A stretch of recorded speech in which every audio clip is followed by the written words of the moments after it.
কসবা ধর্ষণকাণ্ডের পরপরই মুখ খুলেছিলেন রাজন্না হালদার।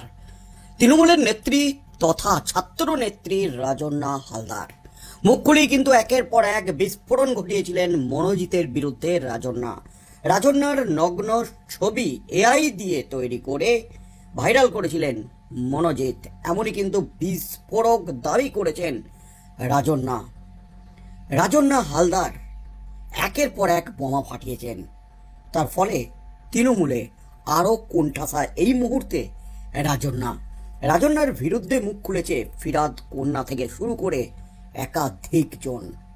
তার মধ্যেই কিন্তু রাজন্নার বিরুদ্ধে রীতিমতো কটাক্ষ, যে নিজের সম্ভ্রম বাঁচাতে পারে না সে আবার কি দল করবে।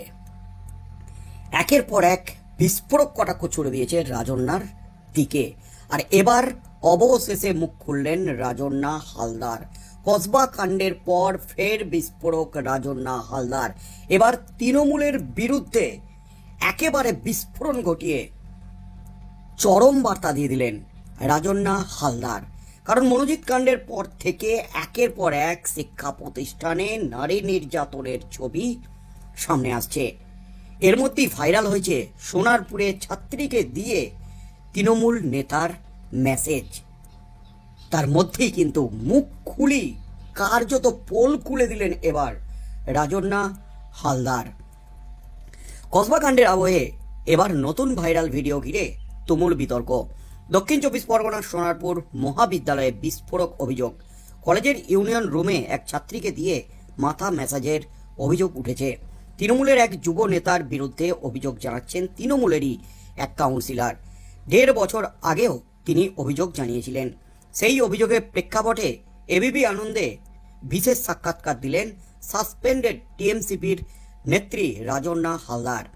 কসবা কাণ্ডের পর তৃণমূল ছাত্র নেতার বিরুদ্ধে গুরুতর অভিযোগে মুখ খুলে দলের একাংশের আক্রমণের মুখে পড়েছেন, কটাক্ষের মুখে পড়েছেন রাজন্না হালদার। ফিরাদ কন্যা থেকে শুরু করে অতীন কন্যা প্রত্যেকেরই প্রশ্নের মুখে পড়েছিলেন তিনি, কিন্তু আচমকাই পথ পরিবর্তন। রাজন্না বলেন, দুর্ভাগ্যের বিষয় এটা প্রমাণিত হয়ে গেল যে এই সব দাদারা এখনো রয়েছে। দুর্ভাগ্যের বিষয় এই সব দাদারা এখনো রয়েছে। আমি চাইনি এটা প্রমাণিত হোক বারবার, কিন্তু এটা প্রমাণিত হয়ে গেল আবারও। এটা সত্যি দুর্ভাগ্যের।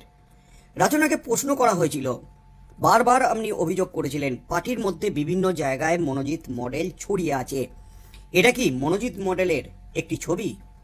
রাজন্না হালদার একেবারে বিস্ফোরক দাবি করলেন, তাই তো দেখতে পাচ্ছি, এটাই তো সেই দাদাতন্ত্র যেটার কথা আমি বলেছিলাম। খুব খারাপ লাগছে আজকে যে অলরেডি আবার এক কর্মীকে আবারই দলের আরেক কর্মীর দ্বারা অপদস্থ হতে হলো এবং সেই তত্ত্বই আবারও উঠে এলো। সত্যি খুব দুর্ভাগ্যের বিষয় এটা। একজন জনপ্রতিনিধি তিনি অভিযোগ করছেন যে তার সঙ্গে এরকম আচরণ হয়েছে, তারপরেও কিভাবে এইসব মানুষদেরকে কোনো সাংগঠনিক দায়িত্বে রাখা হয়, এটা নিয়ে তো প্রশ্ন উঠবেই। আমি প্রশ্ন করার কেউ নই, সাধারণ মানুষ তো প্রশ্ন করবে। এই মুহূর্তের সবচেয়ে বড় খবর, একেবারে বিস্ফোরক দাবি করলেন রাজন্না হালদার। চরম বার্তা দিয়ে দিলেন সরাসরি সুপ্রিমো মমতা ব্যানার্জি, অভিষেক ব্যানার্জিকে। এইসব দাদাদের যাদের বিরুদ্ধে এই ধরনের নারী নির্যাতনের অভিযোগ উঠে আসছে, চিত্র সামনে আসছে, তাদের কিভাবে সাংগঠনিক দায়িত্বে রাখা হয়, তারপরেও কিভাবে তাদের দায়িত্ব দেওয়া হয় যারা এরকম আচরণ করছে, এমনই কিন্তু প্রশ্ন ছুড়ে দিলেন রাজন্না হালদার। কারণ রাজন্না হালদার মনোজিৎ কাণ্ডের পর মুখ খুলে রীতিমতো অস্বস্তির মধ্যে পড়ে গেছেন। ফিরাদ কন্যা থেকে শুরু করে অতীন কন্যা, তারা রাজন্না হালদারকে চরম আক্রমণ শানিয়েছেন, বেনজিরভাবে কটাক্ষ করেছেন। রাজন্না স্পষ্ট বলেছেন, আমি চাইনি দলের এই অপকীর্তিটা প্রকাশ্যে আসুক। এমনই কিন্তু বিস্ফোরক দাবি করেছেন। তবে কসবা ধর্ষণকাণ্ডের পর একের পর এক তথ্য সামনে আসছে বিভিন্ন কলেজের।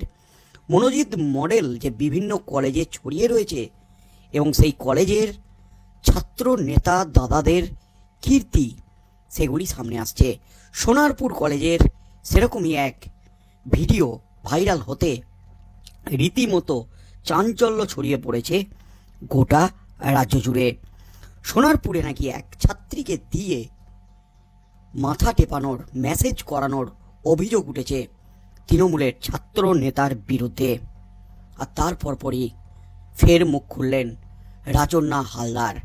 এবার কিন্তু তাকে যে কটাক্ষ ছুড়ে দিয়েছেন, সেই কটাক্ষের তীব্র জবাব দিলেন রাজন্না হালদার।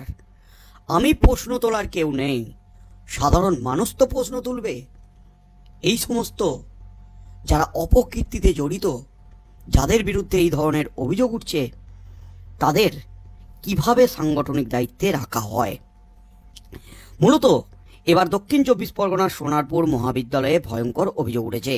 কলেজের ইউনিয়ন রুমে এক ছাত্রীকে দিয়ে মাথা ম্যাসেজের অভিযোগ উঠল প্রতীক কুমার দের বিরুদ্ধে, যিনি সোনারপুর মহাবিদ্যালয়ে তৃণমূল ছাত্র পরিষদের কোঅর্ডিনেটর, রাজপুর টাউন তৃণমূল যুব কংগ্রেসের সভাপতিও। এই ভিডিও ভাইরাল হতেই দলেরই যুব নেতার বিরুদ্ধে চাঞ্চল্যকর অভিযোগ করেছেন রাজপুর সোনারপুর পুরসভার তৃণমূলেরই কাউন্সিলর পাপিয়া হালদার। যদিও যুব তৃণমূল নেতা প্রতীক দের দাবি, আর্টিফিশিয়াল ইন্টেলিজেন্স বা কৃত্রিম বুদ্ধিমত্তা দিয়ে এই ভিডিও বানানো হচ্ছে। অর্থাৎ প্রতীক দে কিন্তু বিস্ফোরক দাবি করলেন যে এই ভিডিওটা এআই দিয়ে বানানো হয়েছে। যে অভিযোগটা করেছিলেন রাজন্না হালদার, এআই দিয়ে তার নগ্ন ছবি তৈরি করে সেটা ভাইরাল হয়েছে, সেটা দেখানো হতো, হেনস্থা করা হতো। রীতিমতো চাঞ্চল্যকর অভিযোগ করেছেন তৃণমূল নেতাদের বিরুদ্ধে, ছাত্র নেতাদের বিরুদ্ধে। তারপরেও কিভাবে এদের দায়িত্বে রাখা হয় প্রশ্ন ছুড়ে দিয়েছেন। রাজন্না মুখ খোলায় তিনি কিন্তু অস্বস্তির মধ্যে পড়ে গেছেন। দিক দিক থেকে কিন্তু কটাক্ষ ছুড়ে দিচ্ছে রাজন্নাকে। এর মধ্যেই একেবারে চরম বার্তা দিয়ে দিলেন রাজন্না হালদার। কি হতে চলেছে আগামী দিনে, এই সমস্ত ছাত্র নেতার বিরুদ্ধে এবার সুপ্রিমো মমতা ব্যানার্জি তথা দলের second in command Abhishek Banerjee কি পদক্ষেপ নেন? এই সমস্ত ছাত্র নেতাদের কি এবার সরিয়ে দেওয়া হবে সাংগঠনিক দায়িত্ব থেকে? রাজন্না হালদারকে আগেই তৃণমূল থেকে সাসপেন্ড করা হয়েছে।